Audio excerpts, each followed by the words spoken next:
الصلاۃ والسلام علیک یا رسول اللہ وعلی آلک واصحابک یا حبیب اللہ، الصلاۃ والسلام علیک یا نبی اللہ وعلی آلک واصحابک یا نور اللہ۔ اب یہ خوشیوں کا موقع آ گیا ہے اور عاشقان رسول کے دل چمک اٹھے، اور کیوں نہ ہم نبی پاک کی ولادت کی خوشی منائیں، اس مہینے کو ویلکم کریں، کیونکہ یہ مہینہ میرے آقا کی ولادت کا مہینہ ہے۔ دنیا کا دستور ہے جب کوئی اہم ایونٹ ہونے والا ہوتا ہے نا، اس کی اناؤنسمنٹ کی جاتی ہے۔ نبی پاک علیہ الصلوۃ والسلام وجہ تخلیق کائنات ہیں، ہی از the reason of the all creation، اور یہ حدیث قدسی میں ہے، اللہ فرماتا ہے اے محبوب میں تمہیں نہ بناتا تو یہ کائنات نہ بناتا۔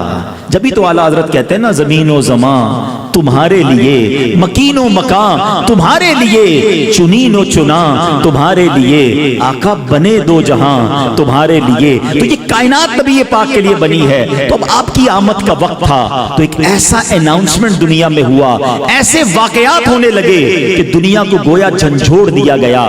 آقا علیہ الصلوۃ والسلام کی ولادت سے 55 دن پہلے ایک بڑا کمال کا واقعہ ہوا، اور یہ واقعہ کیا تھا؟ یمن کا بادشاہ تھا ابرہہ، اس نے ایک پلان کیا کہ یہ مسلمان کعبے کا طواف کیوں کرتے ہیں، کعبے پہ جا کر حج کیوں کرتے ہیں، کیوں نہ میں کعبے کو ہی گرا دیتا ہوں اور معاذ اللہ اس کو تہس نہس کر کے اس کے پتھر لے کر یمن میں کعبہ بنا لوں گا، پھر یہ سارے لوگ میرے پاس آئیں گے۔ اب اس نے پلان کیا کیا کہ مکے پر اٹیک کرنے کے لیے، دیکھیں اس زمانے میں تو جو لڑائی ہوتی تھی وہ گھوڑوں پر اور اونٹوں پر ہوتی تھی، وہ ہاتھیوں کا لشکر لے کر چلا گیا، مکے کا گھیراؤ کیا، اور پھر کیا کیا، مکے والوں کے مویشی جو تھے، مکے والوں کے جو جانور تھے وہ بھی اس نے پکڑنا شروع کر دیے۔ حضرت عبد المطلب اس کے خیمے میں داخل ہوتے ہیں، اللہ نے ان کی پیشانی پر ایسا نور نبوت عطا کیا تھا، وہ خیمے میں داخل ہوئے، ابرہہ روب میں آ گیا، عزت کے لیے کھڑا ہو گیا، اپنے برابر میں بٹھایا اور کہا حضرت فرمائیے کیسے آنا ہوا؟ حضرت عبد المطلب نے بڑی عجیب ڈیمانڈ کی، آپ نے کہا کہ تم نے مکے والوں کے مویشی، ان کی بکریاں، ان کے جانور پکڑ لیے، ہمارے جانور ہمارے واپس کر دو۔ ابرہہ کہتا ہے میں تو سمجھا آپ کعبے کی بات کریں گے، اپنے مرکز کی بات کریں گے، آپ تو کعبے کی بات ہی نہیں کر رہے، آپ کو فقط اپنے جانوروں کی فکر ہے۔ اللہ اکبر۔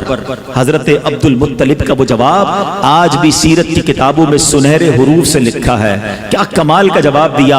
آپ فرماتے ہیں جانوروں کے مالک ہم ہیں، ہمارے جانور ہمیں دے دو، کعبہ جس کا گھر ہے وہ خود ہی حفاظت کر لے گا، کعبے کا مالک اس کی حفاظت کرے گا۔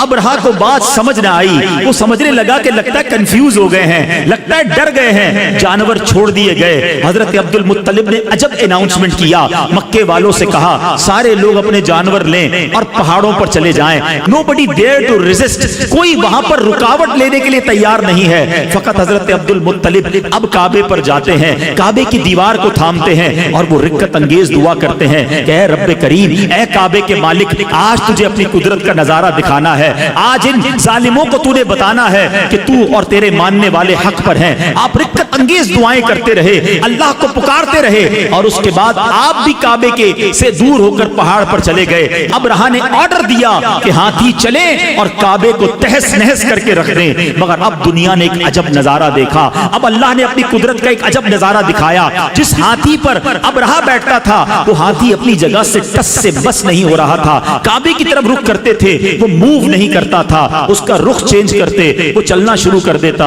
اور اب اللہ کریم نے اس کے مقابلے کے لیے کیا بھیجا؟ دنیا کا دستور ہے آرمی کا مقابلہ آرمی کرتی ہے، نیوی کا مقابلہ نیوی کرتی ہے، ایئر فورس کے لیے ایئر کرافٹ بھیجے جاتے ہیں، اب ہاتھی ہیں اور مقابلے کے لیے بھیجا کیا ہے میرے رب نے؟ مٹھی میں آنے والا پرندہ ابابیل، ارے چیل جتنا پرندہ بھی کوئی نہ بھیجا، رب نے ابابیل کے لشکر بھیجے جو خود مٹھی میں آ جاتا ہے، جس کا اپنا وزن چند گرام ہے۔ بتاؤ اس کی چونچ اور اس کے پنجوں میں کتنا بھاری کنکر ہوگا، کتنے چھوٹے سے کنکر ہیں، مقابلہ ہاتھی سے ہے۔ اللہ اکبر۔ رب کریم کریم نے اپنی قدرت کا کیسا نظارہ دکھایا. اور آج لوگ کہتے ہیں کہ فلاں سپر پاور نے جناب بڑے گائیڈڈ میزائل بنا لیے ہیں, ٹارگٹ سیٹ کر دو, میزائل جا کے وہیں ہٹ کرتا ہے. اللہ اکبر. آؤ میں بتاتا ہوں 1450 سال پہلے میرے رب نے ابابیل کے ان پنجوں میں کیسے گائیڈڈ میزائل دیے تھے. ہر کنکر پر ہاتھی سوار کا نام لکھا تھا, اس سوار کا نام موجود تھا.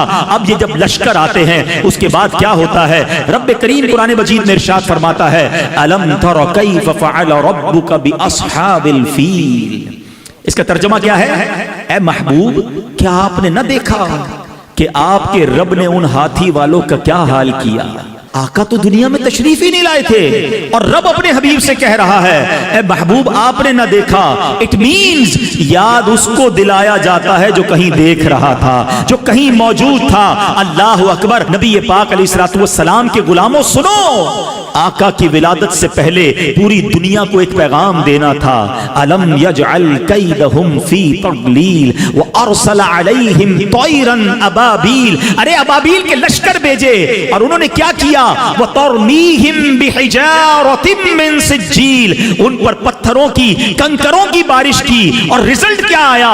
فَجَعَلَهُمْ كَعَصْفٍ مَأْكُولٍ. انہیں چبائے ہوئے بھس جیسا بنا کر رکھ دیا, پرخچے اڑ گئے. ان کنکروں نے وہ کام کیا جو بڑے بڑے میزائل نہ کر سکتے تھے. ہاتھی سوار, اور ان ہاتھیوں کا نام و نشان باقی نہ رہا. گویا پوری دنیا کو یہ میسج دینے والا تھا آئی نئی حکومت, سکہ نیا چلے گا. آئی نئی حکومت, سکہ نیا چلے گا. عالم نے رنگ بدلا صبح شب ولادت. مسلمانوں کے دل ساری دنیا میں خوش ہیں کیونکہ نبی پاک سے محبت کرنے والے پیارے آقا کی ولادت کی خوشی نہ منائیں تو کس کی خوشی منائیں؟ میرے آقا وجہ تخلیق کائنات ہیں. جی ہاں, حدیث قدسی میں آتا ہے میرا رب فرماتا ہے جس کا مضمون ہے کہ اے محبوب اگر میں تجھے نہ بناتا تو یہ کائنات نہ بناتا. نبی پاک وجہ تخلیق کائنات ہے. جی ہاں, he is the reason of the all creation.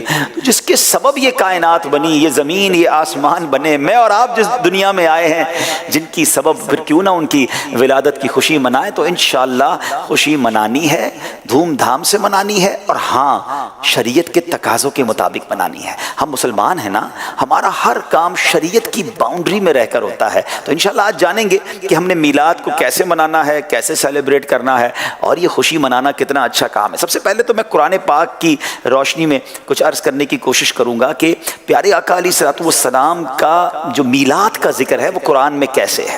یاد رکھیے کہ ہمارے آقا و مولا مکی مدنی مصطفیٰ صلی اللہ تعالی علیہ وسلم مخلوق میں سب سے افضل و اعلیٰ ہے. الحمدللہ قرآن کریم میں کل 7000 مقامات پر آپ علیہ الصلوۃ والسلام کا واضح لفظوں میں ذکر آیا ہے. 7000 ٹائمز. ہائے ہائے, مجھے تو وہ پنجابی کا شعر یاد آ گیا کہ نبی مبارک ناموں کا بھی ذکر ہے, اور آپ علیہ الصلوۃ والسلام کی جائے ولادت کا بھی ذکر ہے. آپ علیہ الصلوۃ والسلام کے مبارک پارٹ آف دا باڈی, جی ہاں مبارک اعضاء کا بھی ذکر ہے, اور آپ علیہ الصلوۃ والسلام کی صفات کا بھی ذکر ہے. آپ علیہ الصلوۃ والسلام کے فضائل کا بھی ذکر ہے. اور الحمدللہ 2-4 بار نہیں بلکہ ایک محتاط